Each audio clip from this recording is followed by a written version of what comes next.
welcome back to my channel. Today I'm going to give you a review on the KX85-5.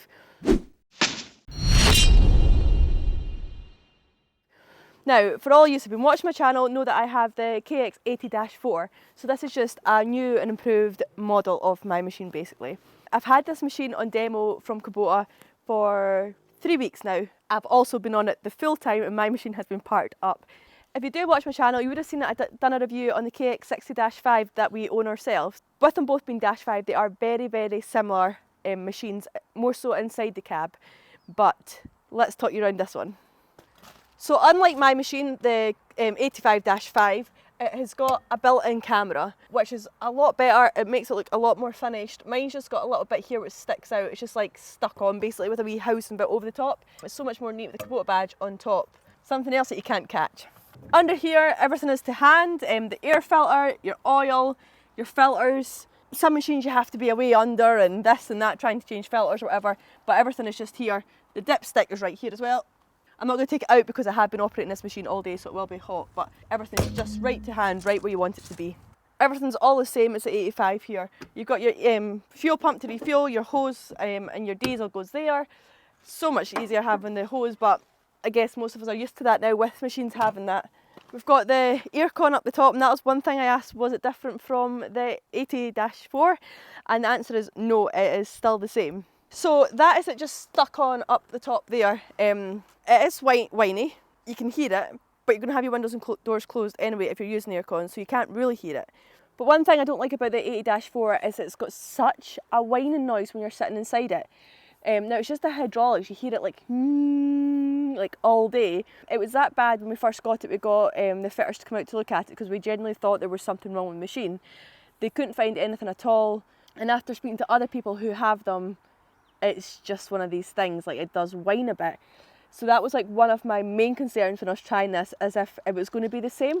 But they have actually changed the hydraulics about, so it's easier for grading and slewing. I'm saying easier, you still need to be a good operator, but you can totally feel the difference, and it does not have that whining noise. Like honestly, it's like night and day. It's so good in that cab, you can't hear it. I love so much that Kubota takes these little things on board and change them, improve. Look, I've not even taken the stickers off here because I want the next person to have it feel like they've got a new machine as well. It tells you everything that's actually on it. The anti-theft thing, that is so good. Obviously we don't have this one hooked up to ours, but the 60-5 is. And if it's sitting idle, if the battery's draining, if it's been like whatever, you get an email to tell you what's going on. We've had a couple saying that the ignition was on for too long. Now that was me last time when I was filming the 60 review. The ignition was on for too long and we got an email saying that it was draining the battery because the ignition was left on. So it is really good for that theft obviously as well. And if you're sitting employing people and they're sitting doing nothing, you can tell. Luckily my dad doesn't know how to work these things, so we're all good. On the outside you probably notice that there's not too much different look-wise, shape-wise, colour-wise than the older model. However, they do have LED diffused work lights on the front and back, so your banksmen are not going to get dazzled in the dark. We all know LED lights are the way forward. There's one on the dipper as well. I might actually take that off and stick it in my machine. I wonder if they would notice.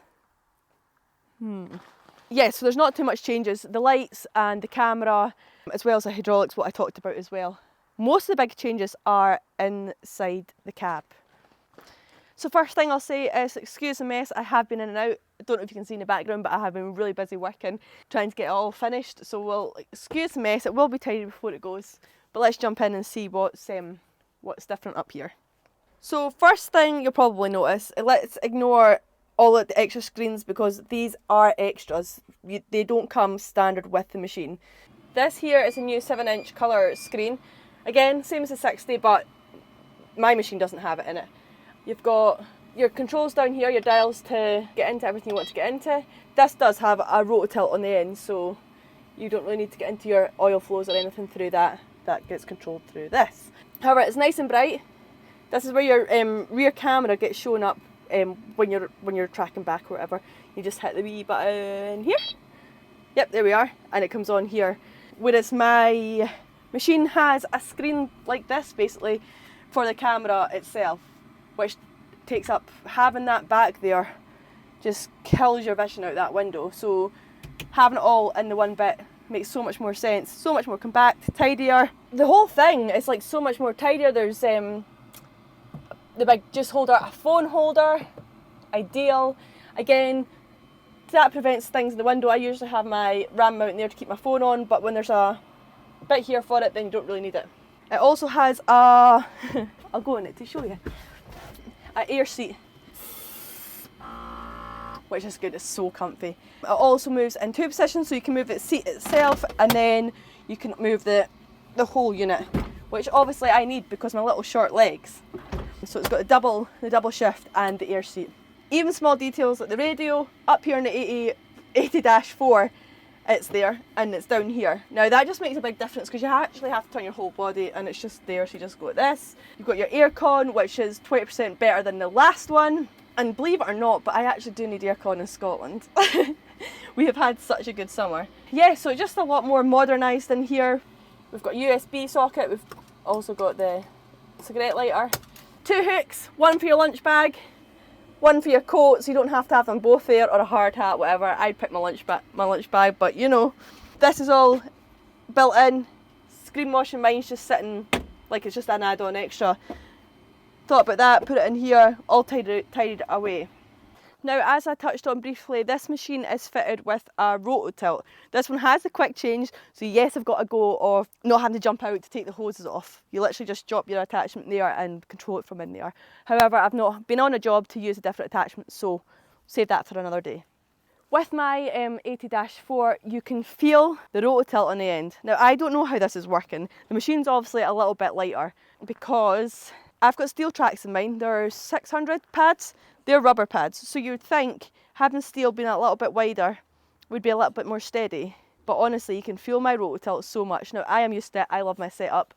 Could work all day with it, no bother. However, if someone else jumps in my machine, they can feel it like nodding. And I never knew how bad it was until I jump in this setup. It's like a game changer. It is so steady. I've had it away up them banks today. Dad had it with logs with a grab like right out, full reach. Totally fine. It's, honestly, I can't even describe how good it is. Even like with the grading, that's obviously down to hydraulics. They've been changed a lot smoother. I know you have to be a good operator to make it good, but the machine does have a lot to play in it. And I honestly love this setup. I don't want to give it back. I just want to take my stickers off my pink one, put them on here and keep it. Same as all new modern Kubotas, you have 2 keys and you do not want to lose them. Well, you've actually got 3 because you've got a spare. But you do not want to lose them because if you lose them 2, you need this one to start it and this resets it. It's anti-theft again, so nobody. This one key does this one machine once it's been coded with this one. Does that make sense? So you got to code it with that, and to uncode it, you need that one to uncode it. So you literally cannot get to them. There's not many people who have a Kubota key like this, unless you own a new Kubota. One last thing. They've got your grease gun in here. Great storage in there as well. I don't have a favourite machine. I always say there's pros and cons to every machine, but hand on heart, this has got to be up there with one of the best machines I've ever operated. I can definitely see myself in one of these machines. The only downside is mine's just gone over 2 years old, so it's not due to get changed, but let's watch this space and see what we can do. So as always, thank you for the comments, the likes, subscriptions. Let me know if this is something you want to do. I will not review anything that I am not comfortable with, and I will not talk rubbish. It's coming from my heart. I've operated it, I've been in it, I know the good stuff, I know the bad stuff. Actually, I don't know if I said anything bad about this one. I don't think I actually did. I said a few things what I didn't like on the 60, but I can't even say that with this machine because the Rototilt's on the end and that took away from what I didn't like about the 60. Like even tracking, everything, it climbs up there with rubber, so smooth. Like brainstorm to see if there's one thing I don't like about it here. Oh, surely there's one thing I don't like about it. One thing. Nah, the radio keeps going off. I've got my USB plugged in and it keeps going off, it keeps cutting out. I think that's the only bad thing I can say about it. Anyway, I hope you enjoyed my review of the KX85-5. Thank you so much to Kubota for organising it for me and for allowing me to be one of the first ones to give a review on this machine and have a go of it. Like, honestly, means so much to me. I've loved every minute of it. I don't want to give it back, but I hope you've enjoyed it. I hope I put enough information in there. If there's anything else you want to know, drop it in the comments below and I'll get the answer to you. As always, thank you for the likes, comments and subscriptions. I wouldn't get to do the likes of this without you guys, so I really, really do appreciate it. Thanks guys, and thank you so much, Kubota.